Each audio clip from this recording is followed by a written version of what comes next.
Good morning and welcome to my new vlog. तो अभी सुबह का टाइम है, ब्रेकफास्ट मैंने बना लिया है। आज है ब्रेकफास्ट में बीन्स और मैंने उसमें प्याज टमाटर नींबू वगैरह सब डाल के अच्छा सा चटपटी चाट बना ली थी। सिर्फ इसमें मैं मसाले ज़्यादा नहीं डालती हूँ, सिर्फ नमक, काली मिर्च और हल्का सा चाट मसाला। तो हो गई ना सुपर हेल्दी ब्रेकफास्ट। और साथ में मैं रखती हूँ अपनी वही अदरक वाली चाय, क्योंकि चाय तो सुबह चाहिए ही चाहिए।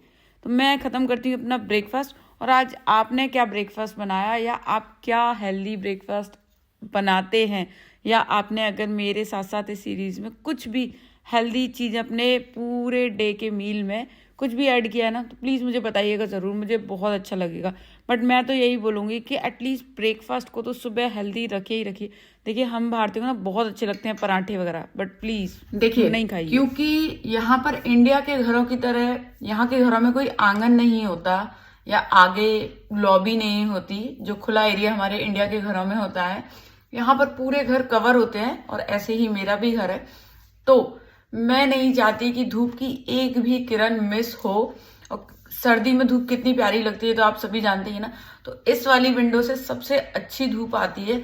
और ये विंडो कितनी बड़ी है ना, वो मैं आपको दिखा। ये विंडो है जहां से एकदम सीधा धूप आती है। तो जब तक इस विंडो से धूप आती है ना, तब तक मैं यहीं पर बैठी रहती हूँ। इसलिए अक्सर कर देखा जाता है यहाँ यूरोपियंस लोगों में विटामिन डी की अक्सर कमी हो जाती है और वो विटामिन डी के सप्लीमेंट्स लेते हैं। लेकिन मैं ऐसा नहीं चाहती हुई, क्योंकि हमारे इंडिया में तो धूप भर भर की होती है और मैं नहीं चाहती अब यहाँ रहने की वजह से विटामिन डी की कमी से कोई भी प्रॉब्लम हो। तो मैं तो जितना टाइम भी धूप रहती है ना, उतना टाइम धूप में बैठती हूँ। और मेरे को तो पहले से ही धूप में बैठना बहुत ज़्यादा अच्छा लगता था। सर्दियों में जब मैं इंडिया में भी होती थी तो मैं एकदम धूप में आराम से नींद लेती थी। अब यहाँ सो तो नहीं सकते, बट हाँ जितना भी देर के लिए, घंटे 2 घंटे के लिए यहाँ पर प्रॉपर अच्छी तरीके से धूप मिलती है। तो मैं तो यही सजेस्ट करूंगी, जो लोग भी आउट ऑफ इंडिया रह रहे हैं, कहीं भी ऐसी जगह पर हैं जहां पर धूप थोड़ा कम मिल पाती है, तो जितना भी मिल रही है ना और जब भी मिल रही है भाई ले लो उसको। क्योंकि हम, ये एक ऐसी चीज है ना जो बड़ा कीमती है और इससे बहुत सारी चीजें हमारी अफेक्ट होती हैं। तो मैं तो बस अपनी धूप एंजॉय कर रही हूँ। फिर अब मिलते हैं थोड़ी देर बाद। ओके, सो नाउ अब यहाँ पर स्टार्ट कर दी है हमने हमारी बुक रीडिंग। और आज हम जो चैप्टर पढ़ रहे हैं ना, उसमें उसका टॉपिक है walk slowly but never walk backward. क्योंकि चाहे धीरे चलिए आप अपनी लाइफ में या अपने काम में, कहीं पर भी कुछ भी करिए, कितना भी स्लो करिए, लेकिन उसको फॉरवर्ड ही करिए। पीछे लौटना कोई भी सोल्यूशन नहीं है। और इसके साथ साथ ना मैंने ये भी पढ़ा कि how to find and fix the cause of your bad habit. जैसे कि हम एग्जाम्पल के लिए देखें, मान लीजिए किसी को स्मोकिंग की बहुत बुरी लत लगी हुई है।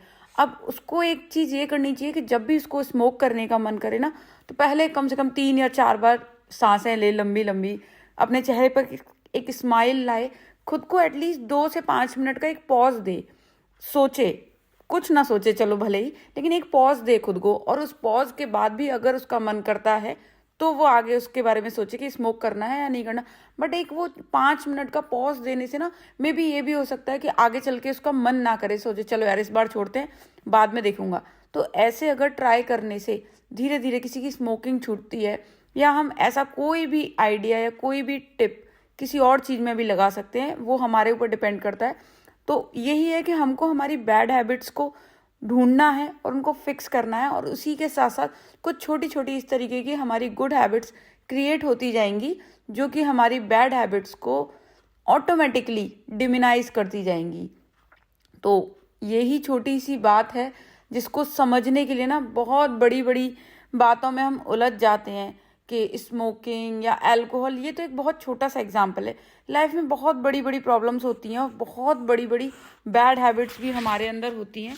तो बस how to break a bad habit and how to create a good habit, ये 2 चीज़ें अगर हमको पता चल जाए ना, इन 2 हाउस का आंसर अगर हमको मिल जाए, तो सब कुछ बहुत ईजी है। और इन 2 हाउ के आंसर हमको खुद ही ढूंढने पड़ते हैं। बस ये सब अब आपके ऊपर है कि आप कितना जल्दी अपनी बैड हैबिट्स को ढूंढ पाते हैं। और जितना जल्दी ढूंढ लेंगे उतना ही जल्दी भाई उनको फिक्स कर लेंगे। और उनको ढूंढते ढूंढते ही आपको अपनी गुड हैबिट्स क्रिएट करने के रास्ते भी मिलेंगे। एंड आई मेक श्योर, मैं आपको ये श्योरली कह सकती हूँ कि आप ये कर पाएंगे। अब धीरे धीरे हमारी खिड़की से धूप जा रही है, तो बस इतना ही देर यहाँ पर धूप मिल पाती है, क्योंकि अब आपको दिख रहा होगा कि मेरे फेस पे बहुत थोड़ी सी धूप आ रही है, क्योंकि अब सूरज आगे निकल गया है।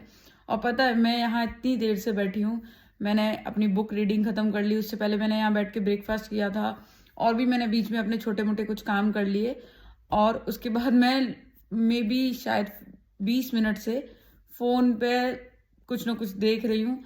तो काफ़ी देर से मैंने धूप में बैठ के बहुत सारी विटामिन डी आज ले ली है। और पता है मैं जो लास्ट 20-20 मिनट से जो देख रही हूँ ना, मैं सिर्फ कुकिंग वीडियोस देख रही हूँ, और मैं इतना कुकिंग करती भी नहीं हूँ, जबकि ना मेरे को शौक है ना मेरे में अंदर इतना ज़्यादा वो कुकिंग करने का कीड़ा है कि मुझे कुकिंग करनी है। लेकिन मुझे पता नहीं क्या है, मैं कुकिंग की वीडियोस बहुत सारी देखती हूँ, चाहे मैं उसमें से ट्राई कुछ भी ना करूँ। हाँ, कभी बहुत ज़्यादा मन होता है तब शायद कुछ 1-2 ट्राई कर लूँ। तो आज मैंने एक बहुत अच्छी रेसिपी देखी थी, सोच रही हूँ उसको ट्राई करूँ। अभी भी मैं उसको सोच रही हूँ, कोई पता नहीं मेरा मैं करूँ या ना करूँ, क्योंकि जब मैं कुछ बनाने बैठती हूँ ना तो बहुत सादा सिंपल सा बना के जल्दी से ख़त्म कर लेती हूँ। कोई लोग होते हैं जिनको बहुत पसंद होती है, वो बहुत टाइम देते हैं कुकिंग में, पर मेरा ये रहता है ना, जल्दी बना के खाओ, फ्री करो। उसमें इतना टाइम लगाना ना मेरे को पता नहीं क्यों अच्छा नहीं लगता। तो बस आज के लिए इतना ही, और बाकी आपको जो भी अच्छा लगे वो करिए। Do whatever you want, stay healthy, keep smiling, and if you like this video, please like, share, subscribe. Bye bye.